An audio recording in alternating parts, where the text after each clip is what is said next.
This video was brought to you by Stormberg, a better route planner, MisterGreen, Kempower and Marcus Bil. Yo, what's up? We are now sitting in the Polestar 2 PP, and in this video I'm going to retest the headlights. So let's see now. I was trying to catch this. Wait. Go on. There. So let me see if I can catch that Mercedes. There's not too much traffic now in the evening, but hopefully I can catch a Mercedes. Why am I retesting it? Because when was it again? Yeah, roughly 2 years ago when I tested these headlights, I had a different camera. Oh, maybe the Mercedes went right, I'm not sure. But so the camera back then, it was a Canon G50 with a smaller sensor. Nowadays I'm using a G60 with a lot bigger sensor, way better night capabilities, and actually it's kind of unfair for the old test because it didn't really show you how great these headlights are, but now we can. Let me see. Let me just. Okay, I think I lost the car. Whatever. Just have to make sure that the camera is fairly straight. Yeah, it is. Okay.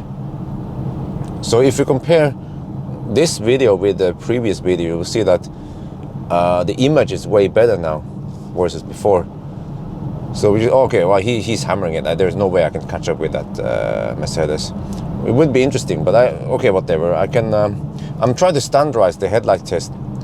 But okay, so again, like I always pointed out before, I love the headlights. But however, I think my memory has been faded a little bit, or for the longest time I thought that the Polestar were the best headlights. I mean, they are still damn good, as you guys can see, but I actually get the impression after testing the BMW iX headlights that they seem to have even better spread. This one is also pretty good, as you can see now, but from what I saw, the iX was one notch better. But okay, iX is almost twice as expensive as Polestar. So you see, we have this nice rectangle in front of us,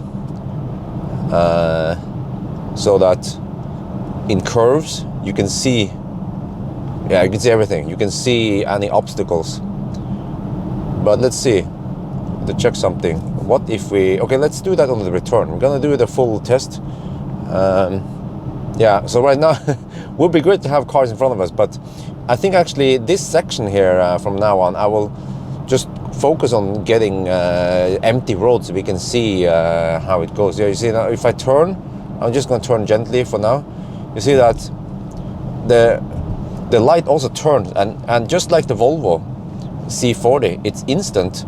So when I spoke to Polestar people when I picked up this car about the headlights, like, is this the same as the C40?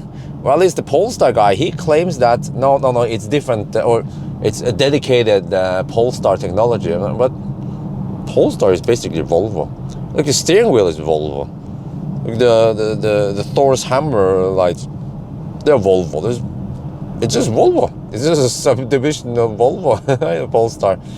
So that's what we're gonna find out, I guess. We'll try to replicate the.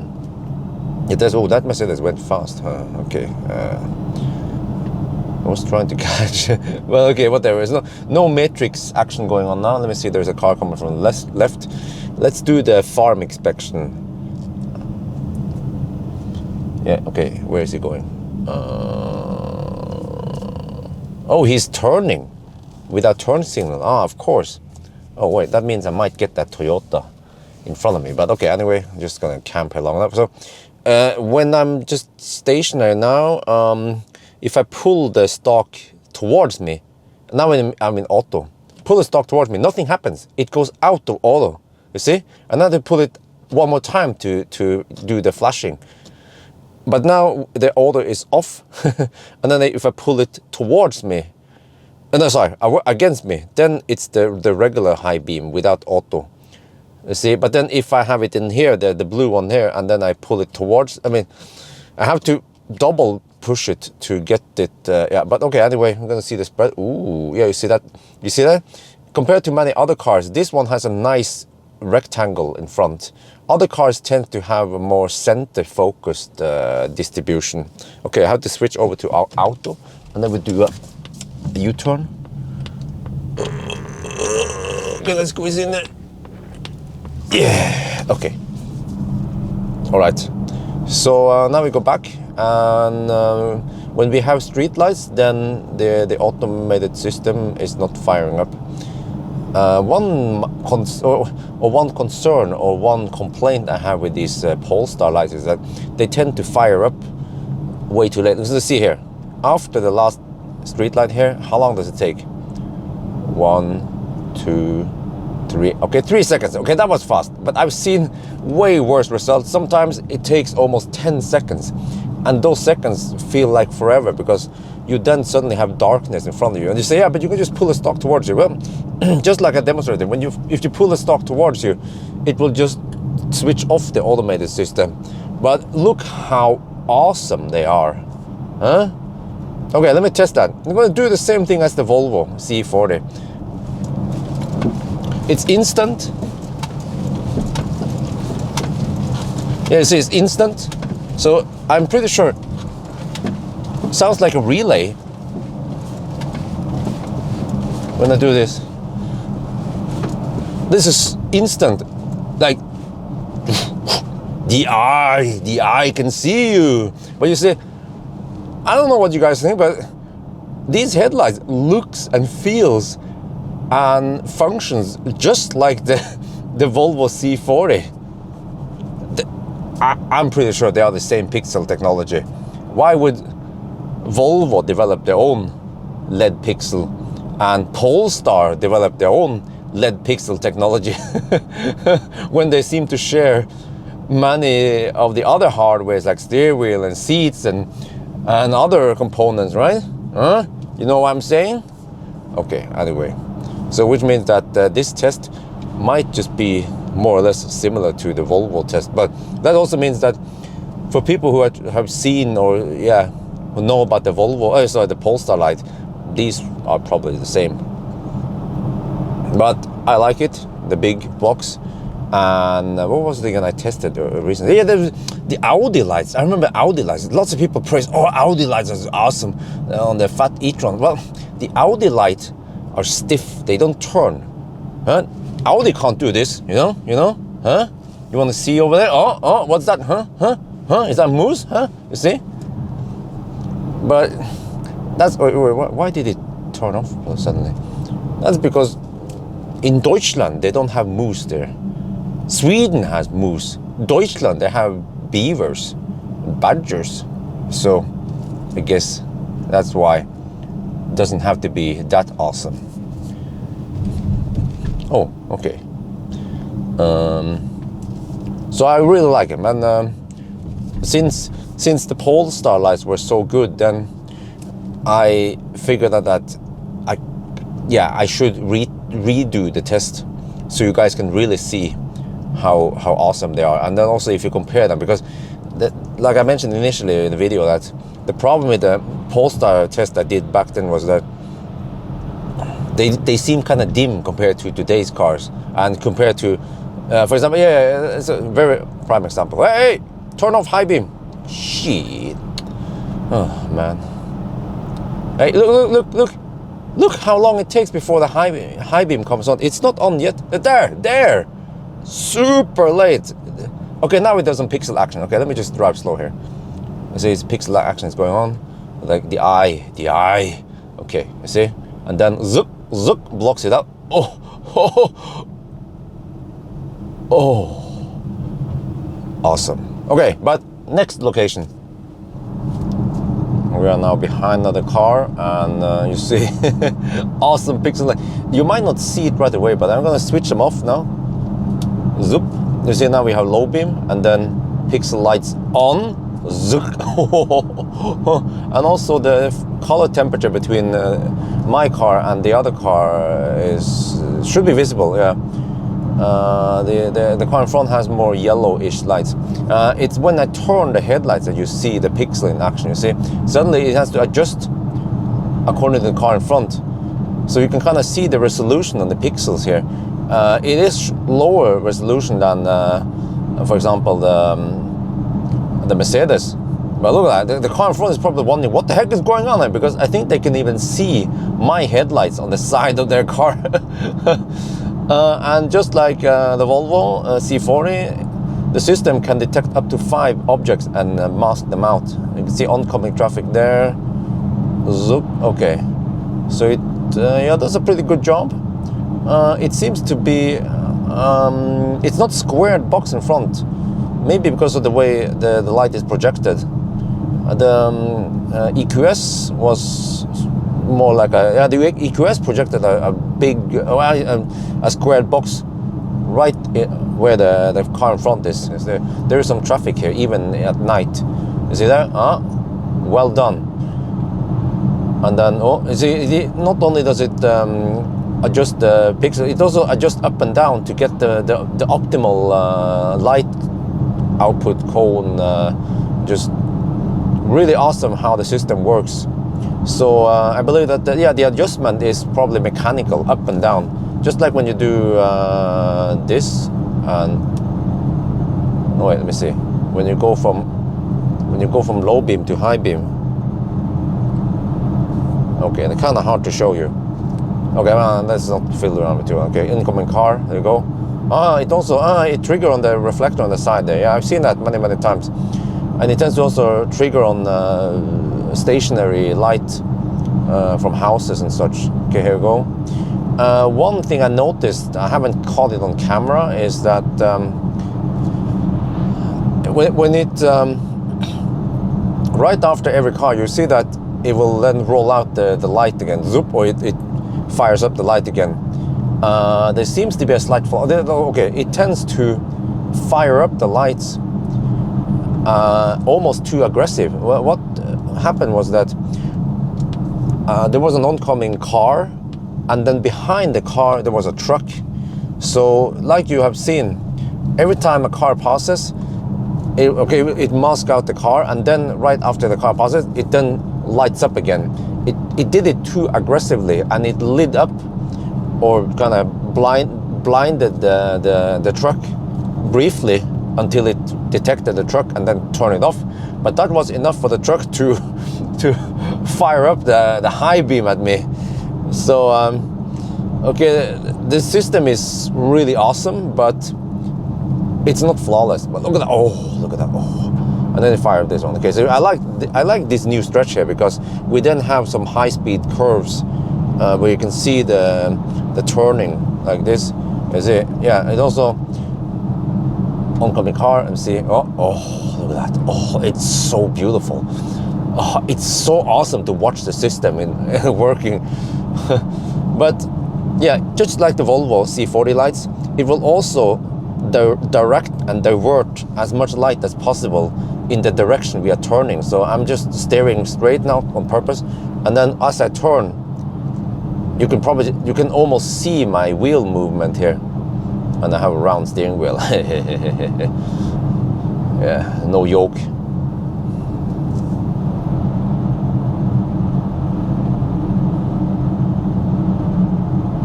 Oh, two or several objects or several cars. Huh? Zoop, whoop, there we go. Huh? Do you like that shit? Huh? Do you like that shit? Interesting. We have street lights. What will happen then? This is the typical moose scenario, right? Okay. Light turns off, alright. How long will it take before it turns on again? Because it's kind of random. Let's see now. Okay, well, yeah. I wish it was slightly more aggressive. Okay, blocks out the bus, blocks out the car. So you have just constantly adjust like that. That's awesome. Alright, more cars.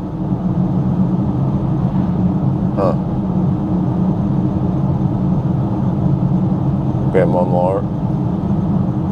Yeah, that is wonderful, because you see, I can still see by the right side of the road while blocking out the oncoming. I know. Huh? What was that all about? Decided to turn on the... Okay. All right, there you go. And and then start splitting. Yeah, there we go.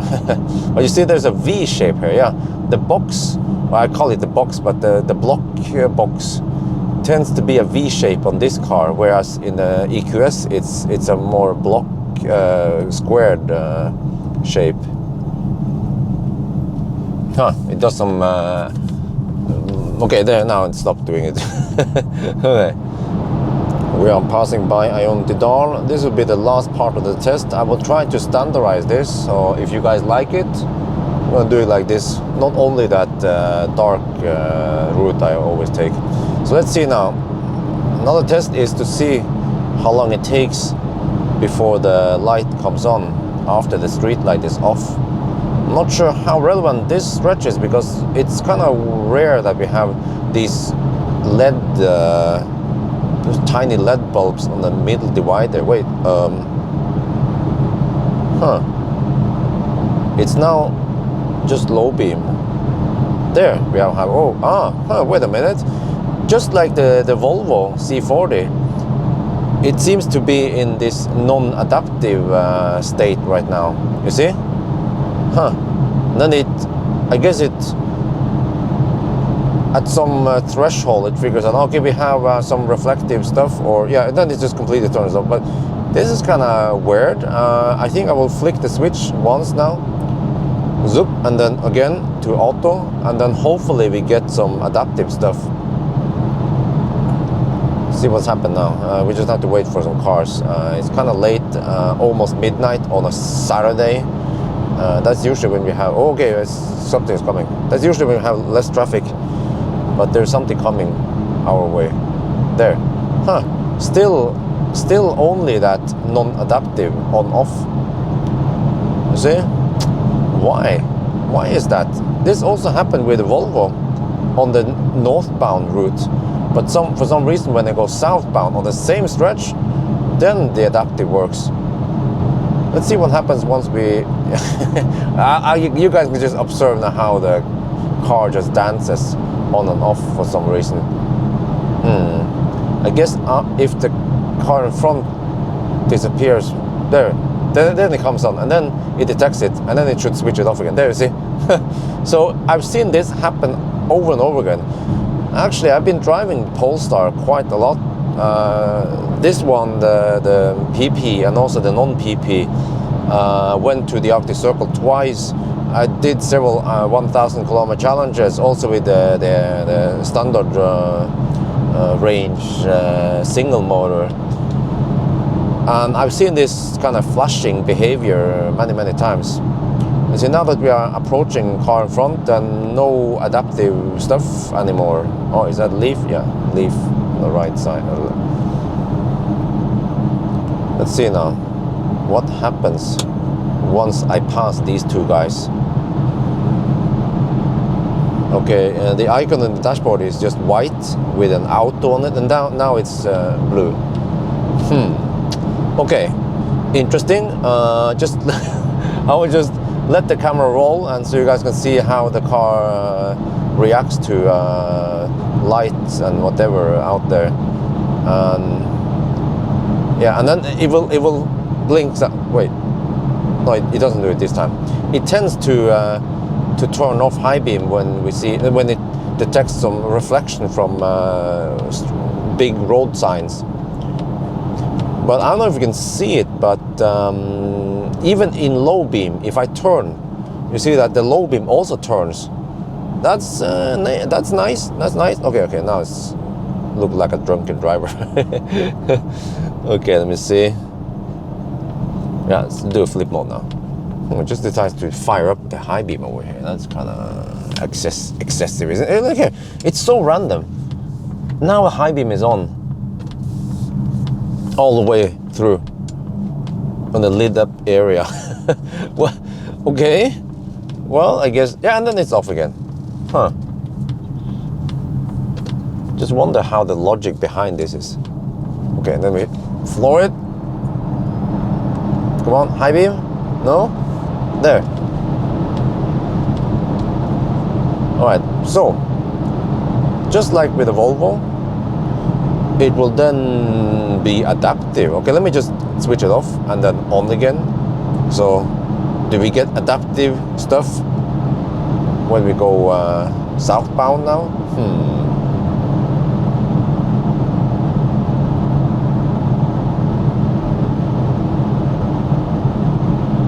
Oh, oncoming traffic there. Yeah, well, yeah, you see? What's up with this? Huh? I'm starting to think that it is GPS based, but this is again so random. That why do we only get the adaptive stuff on the Volvo in one direction, but never in the other direction? We kind of need it in both directions, and there's no reason for the system to not be in adaptive mode in the north direction, right? This is really weird. I never seen any other headlight system work like this before. So let's see now. Hopefully we'll see some more cars coming. Oh yeah. Let's see at this resting area with the YAFs. What will happen then? It tends to do some dance against the stationary lights. Will it do it just like Volvo? There, you see? Yeah. Every time. Oh! Now we see some several objects in action. It's usually rare that I see that because cars, they tend to stay close to each other with oncoming cars. Oh, okay. Seems like a truck oncoming over a hill. No, not a truck. Okay, it blocks it out. Is it full? Oh, that is a truck. Oh, wow. I don't know why he kept it on so late. Oh, was I blinding him? I'm not sure. Yeah, you see, this is way more pleasant if we have adaptive lights on motorway, because every time on the direction, every time I had low beam, I felt more, or I felt unsafe. You see, now this is way better. It just blocks out that one, and I can still see on the side of the road in case there will be a moose there. And when you go at these motorway speed, it's 110 zone here. We're driving 110 kilometers per hour plus VAT. Then you kind of want to have enough light in front of you. So, all right, I think we are almost at the end. So, yeah, I should also mention that the reason why I retest this is that if you look at the old video and you think, oh, they are not that great, and then you look at, for example, the Ioniq 5 or the EV6 lights, which are not that great, and you think, oh, but those lights looks brighter. Yeah, but because that was shot with the newer camera, whereas the old Polestar video was shot with the old camera, so it's not fair. That's why I'm making this one. And now it should turn off. Yeah, now we are back on low beam. So yes, I think that's gonna be it. Let me know what you guys think about this new format or the new route I take. Try to standardize it, and I try to make the test relevant and do test also on motorway, because I consider it important. So yes, that's gonna be it for now. Hope you guys enjoyed this video. As always, thank you for watching, and talk to you later.